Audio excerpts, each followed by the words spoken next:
바울은 자신이 전해 들은 예언처럼 예루살렘을 방문했고 지금 자신을 죽이려는 폭도들 앞에 서 있어요. 로마 군인들이 자기를 지켜주고 있어요. 하지만 어떻게 될지 모르는 상황이죠. 자칫해서 폭동이 일어나게 되면 로마 군인들도 어쩔 수 없이 바울을 내어줄 수도 있는 위기의 상황이에요. 그러나 바울은 이제 군인들의 요새로 들어갈 수 있는 그 입구에서 멈춰 서서 군중들에게, 성난 군중들에게 이야기를 하기 시작합니다. 자기를 변호하기 위함이 아니라 바울에게 역사하신 예수 그리스도의 복음을 그들에게 알려주기 위해서, 복음을 그들에게 변호하기 위해서 바울은 이런 위험한 선택을 하고 있습니다. 바울은 오늘 본문의 이야기에서 자신이 다메섹으로 가는 길에 빛을 보고 눈이 멀었다 라고 이야기합니다. 이것을 두고 어떤 분들은 자연현상이다 라고 이야기하기도 하죠. 왜냐하면 때가 오정 12시예요. 해가 가장 높이 떠 있고 해가 가장 밝게 빛나는 때였기 때문입니다. 눈을 멀게 하는 빛도 있어요. 여러분, 설맹이라고 들어보셨습니까? 설안염이라고 하는데 높은 산들의 꼭대기에 보면, 저희 나라는 그런 산이 별로 없지만 해외 높은 산들 꼭대기에 보면은 눈이 항상 쌓여 있어요. 그래서 그 눈에 자외선이 비쳐서 눈을 상하게 한다는 것입니다. 그래서 그렇게 높은 산을 등반할 때, 등정이라고 하죠. 고글을 꼭 착용합니다. 몇 년 전 어떤 영화에서 우리나라 산악인이 에베레스트를 올라갔다가 내려오는 길에 실수로 고글이 벗겨져서 시력이 벌어서 죽은 그런 영화 내용도 있었어요. 그러니까 눈을 멀게 하는 빛도 있어요, 자연적으로. 그러나 바울이 지금 갔던 이 길은, 그 길은 높은 산도 아니고, 그리고 설맹이라는 것은 자연현상에게 누구나 동일하게 작용하지만 바울이 본 빛은 수많은 사람 가운데 바울만 비춘 거예요. 보편성이 없기 때문에 자연적 현상이라고 말하기가 어렵습니다. 사도행전 9장에 바울이 회심한 이야기들이 좀 더 자세하게 적혀 있어요. 오늘 본문에서는 9장의 이야기보다 훨씬 더 축약돼서 간략하게 적혀 있거든요. 아마도 사람들이 자기를 막 해하려는 그런 분위기니까 충분하게 자기의 이야기를 다 할 수 없었던 상황이라고 봅니다. 오늘 본문의 상황은 사도행전 9장 7절에 이렇게 이야기하고 있어요. 같이 가던 사람들은 소리만 듣고 아무도 보지 못하여 말을 못하고 서 있더라. 그런데 이 사도행전에 나와 있는 이야기와 오늘 본문에서 바울이 한 이야기의 차이가 있습니다. 9절에 보면 같이 읽어볼까요? 나와 함께 있는 사람들이 빛은 보면서도 나에게 말씀하신 이의 소리는 듣지 못하더라. 9장에는 사람들이 소리만 들었다 그랬어요. 근데 오늘 본문에서는 빛만 보았다 그랬어요. 소리는 못 듣고. 정반대로 기록되어 있죠? 예. 왜 이렇게 기록되어 있을까요? 성경을 비판하라는 사람들은 계속 이런 것들을 보고 성경이 오류가 있는 책이다, 편집된 책이다라고 주장을 하는데, 오순이 아니고 편집이 아니라 두 이야기가 전달하려는 내용이 동일합니다. 원어로 보다, 빛을 보다 할 때 보다, 데어레오라고 하고, 듣다는 에쿠산이라 그래요. 이 두 단어는 분명 다른 단어지만 동일하게 같은 뜻을 함께 가지고 있는데, 그것이 뭐냐면은 이해하다라는 것입니다. 누가는 한편으로는 이 두 가지 다른 이야기를 본인도 글을 적으면서 몰랐겠어요. 적으면서 그가 전달하려고 하는 것이 빛 가운데 예수님이 다메섹으로 가는 길에 찾아오셨고, 그 가운데 주님의 음성이 울려 퍼졌는데 정오의 태양 아래 모두가 보았고 모두가 들었으나 바울을 빼고는 아무도 듣는 것을 이해하지 못하고 보는 것을 이해하지 못했다라는 것입니다. 결국 바울 외의 모든 사람들에게는 좀 특이한 자연현상이었을 뿐이에요. 아까 말했던 이 정오가 유대인의 시간으로 제6시입니다. 성경에는 몇 시, 제3시, 막 6시 이렇게 나와 있잖아요. 6시. 예수님이 돌아가실 때 예수님을 재판했던 빌라도가 있어요. 그 빌라도는 진리이신 예수님을 바로 앞에서 보고 그 예수님과 함께 대화했음에도 불구하고 예수님을 참으로 알지 못했어요. 진리를 깨닫지 못했습니다. 신문한 결과 예수님께 아무런 죄가 없음을 그가 알았는데도 유대인들의 폭동이 두려워서 예수님을 채찍질하고 내어줘요. 요한복음 19장 14절에 그 이야기를 하는데, 이날은 6월절의 준비일이요 때는 제6시라.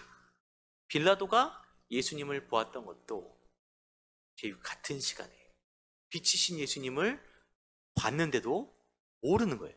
직접 대화했는데도 모르는 것입니다.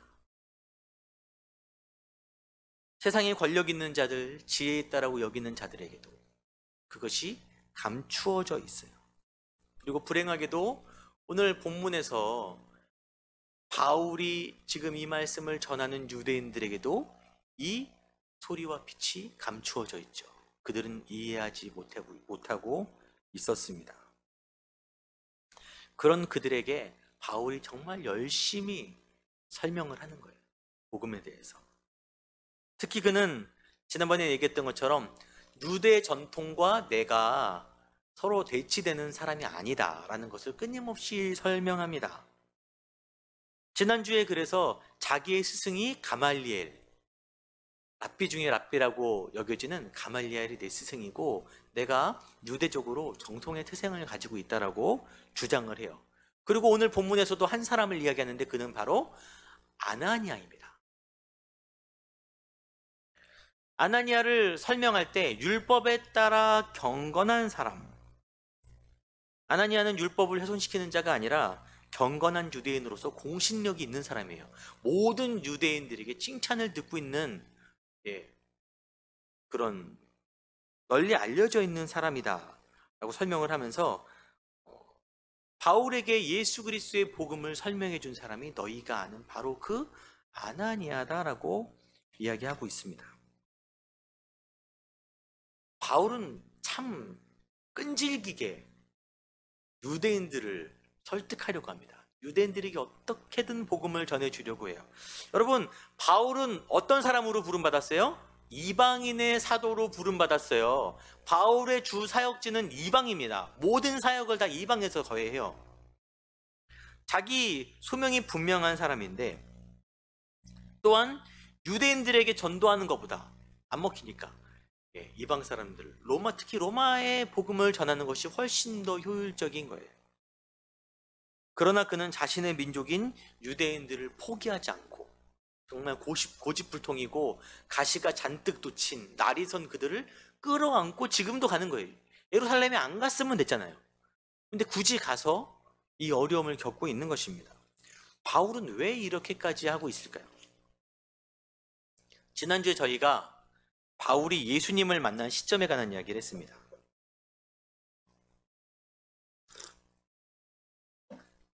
살기가 등등해서 다메섹으로 가는 거예요. 그곳에 있는 그리스도인들을 잡기 위해서. 다메섹에 거의 도착할 때쯤에는 얼마나 그의 마음이 더 악독해졌을 거예요. 이제 저기 들어가기만 하면 모두 다 잡아서 내가 처형하고 고문하고 씨를 말려버리려 하고 있는 가장 악독한 그 마지막 끄트머리에 예수님을 만났어요. 예수님께서 그에게 사랑의 음성을 들려주시고 회복시켜 주시는데 어떻게 하시냐면은 같이 읽어볼까요? 사도행전 9장 17절. 아나니아가 떠나 그 집에 들어가서 그에게 안수하여 이르되 형제 사울아 주곧 내가 오는 길에서 나타나셨던 예수께서 나를 보내어 너로 다시 보게 하시고 성령으로 충만하게 하신다 하니. 아나니아가 바울에게 뭐라 그래요? 형제 사울아. 영적인 부분만이 아니라 공동체 일원으로 가족으로 그를 인정해 주는 거예요. 바울이 형제란 말을 들었을 때 얼마나 깜짝 놀랐겠어요. 지금 자기가 죽이려고 했던 그 사람들이 자기를 형제로 받아들여 주는 거예요. 예수님이 그를 과거를 덮어주시고 그를 새롭게 해주시는 것입니다. 바울은 그래서 박해자에서 이방인의 사도가 되었습니다. 여러분, 아나니아라는 사람의 이름의 뜻이 뭐냐면은 여호와는 은혜로우시다. 은혜라는 말 많이 사용하죠. 오늘도 은혜 많이 받았습니다 라고 이렇게 서로 인사하기도 하거든요. 여러분, 은혜라는 말을 들어보셨을 거예요. 카리스라는 말로서 윗사람이 아랫사람에게 어떤 호의를 베푸는 것, 특별한 호의를 베푸는 것입니다. 바울과 함께한 일행 중에 바울만 예수님을 만날 아무런 인과관계, 원인과 결과가 없어요. 그렇기 때문에 이것을 은혜, 특별한 호의, 선물이라고 얘기합니다. 구원을 선물이라고 이야기해요. 그 선물을 받은 바울의 눈에 지금 유대인들이 막 성난 유대인들이 보이는데 그들이 어떻게 보이냐면 그들 역시도 그리스도인들을 향해서 자신을 향해서 살기등등한 모습을 가지고 있지만 자신처럼 그들 역시 구원받지 못할 이유가 전혀 없는 거예요. 그들 역시도 예수님의 사랑으로 자기처럼 박해자에서 전도자가 될 수 있는 사람들처럼 보이는 것입니다. 그렇기 때문에 그렇게 악독한 유대인들을 바울이 끝까지 끌어안고 가고 있어요. 바울만 특별한 은혜를 받은 건 아니에요. 여러분, 자기 자신은 자기가 제일 잘 알죠? 저도 저를 잘 알고 있습니다. 제가 지난 일에 했던 모든 삶을 다 알고 있어요. 제가 목회자가 된 거는 다 하나님의 은혜고, 여러분 역시 그리스도인 성도가 되어서 이 자리에 앉아 있는 것은 하나님의 기적 같은 선물이에요. 여러분은 잘 알잖아요.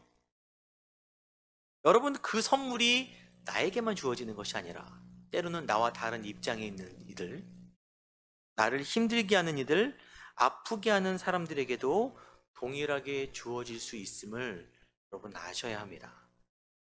아까 기도하실 때 동성애에 관한 얘기가 나왔어요. 동성애는 분명히 성경에서 죄라고 얘기하죠. 하지만 그들은 또 불쌍한 거예요. 불쌍한 영혼들에게 하나님 그들에게 구원을 주시고 회복시켜 주시고 해달라고 그들을 끝까지 포기하지 않고 또 내 주위에 있는 연약한 이들을 끝까지 포기하지 않는 믿음, 그것이 지금 우리에게 필요한 것입니다. 여러분 마음속에 떠오르는 사람이 있다면 그 사람을 포기하지 마시고 끝까지 끌어안고 아프겠지만 복음을 전해주시기 바랍니다. 이 사도행전 9장 17절 말씀에 우리가 주목해 볼 만한 단어가 성령으로 충만하게 하신다라는 거예요. 이 사건을 통해서 바울이 성령의 충만을 받았습니다. 바울이 앞으로의 사역을 감당하기 위해서 꼭 필요한 것이 성령의 충만이에요. 바울이 지금 그 살기등등한 자리에 서 있을 수 있었던 이유도 그가 성령의 충만함을 입었기 때문이죠. 있는 성도가 믿음으로 살아갈 때 빼놓을 수 없는 것이죠. 여러분, 성령 충만에 관한 이야기를 많이 들었을 거예요. 성령 충만이 뭡니까? 그렇게 우리가 막연하게 바라고 원하지만 그것이 무엇이냐라는 얘기를 오늘 본문을 통해서 한번 해봐야 되는 것입니다. 조심스럽게 얘기하지만 이 시대의 성령 운동이 좋은 결과를 맺지 못했어요. 요즘 우리 시대에. 그 요인이 여러 가지가 있는데 이상하게도 성령의 역사의 결과가 세상의 복으로 귀결되는, 성령의 역사가 돈으로 귀결되는 많은 현상들을 봤습니다. 왜 그렇게 연관되는지 모르겠지만 그런 가르침이 많이 있고, 또 우리가 성령의 충만을 막연하게 이야기할 때 어떤 기도하는 중에 뜨거운 능력이 막 임해서 어떤 외부적인 현상이 드러나고 막 그런 방식으로 우리가 성령 충만을 많이 이야기합니다. 그러나 아까 이야기했듯이 보고 들었으나, 심지어는 내가 어떤 성령의 역사를 나를 통해서 내가 행했거나 할지라도 그 가운데 역사하시는 참된 예수를 이해하지 못한다면, 발견하지 못한다면 아무런 의미가 없는 거겠죠. 좀 특별한 현상에 불과한 것입니다. 바울의 성령 충만은 아주 명확해요. 바울이 다시 보는 것과 연관이 되어 있습니다. 그리고 이것은 단순히 눈을 뜨는 것만이 아니에요. 오늘 본문에서 13절에 아나니아가 그에게 말합니다. 다시 보라거늘 그를 쳐다보았노라 말합니다. 쳐다보았다라고 할 때 아나블레포라고 해요. 아나블레포 합성어입니다. 아나가 다시, 블레포가 보다입니다. 근데 아나가 다시인데 다시라는 의미가 다른 의미로 위를 이라는 말이 있어요. 바울이 위를 쳐다봤다.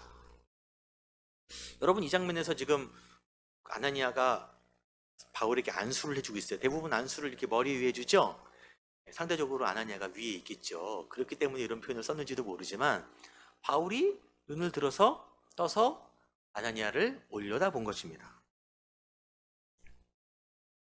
그런데 아까 저희가 아나니아의 이름에 관한 이야기를 했죠. 그 이름의 뜻이 뭐라고요? 여호와는 은혜로우시다.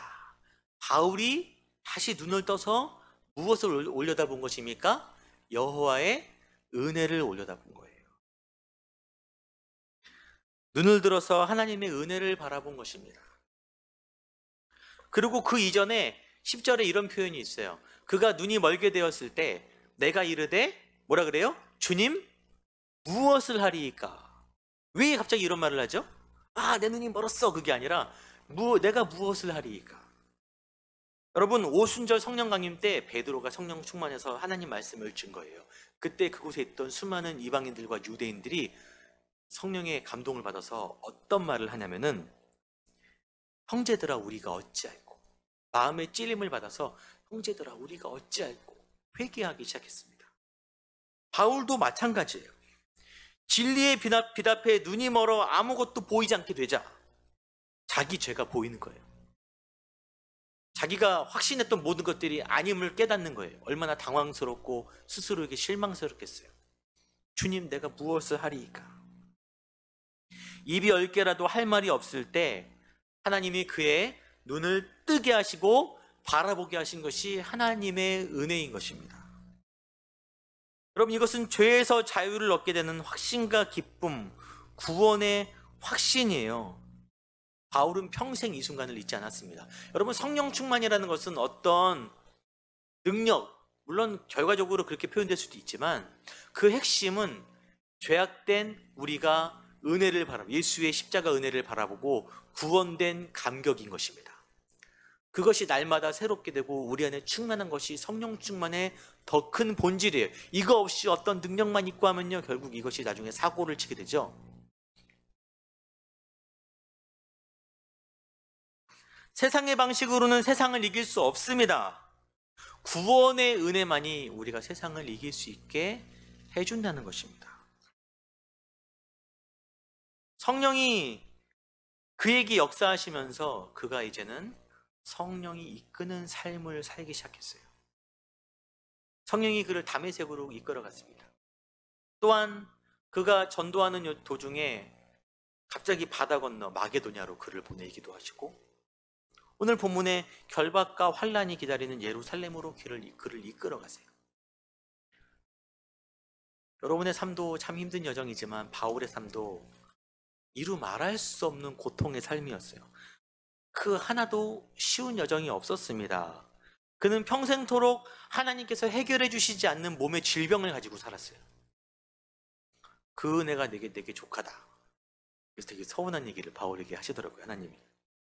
억울한 일을 참 많이 겪었습니다. 여러분, 오늘 본문에서 바울이 사람들에게 많은 매질을 당한 이후에 지금 이 상황이거든요. 그 전에 바울이 어떤 일을 했죠? 유대인들의 마음을 사기 위해서 나시린의 결례를 돕는 예물 비용을 지불했어요. 수양 2, 암양 1, 곡식, 이것을 4명분이나.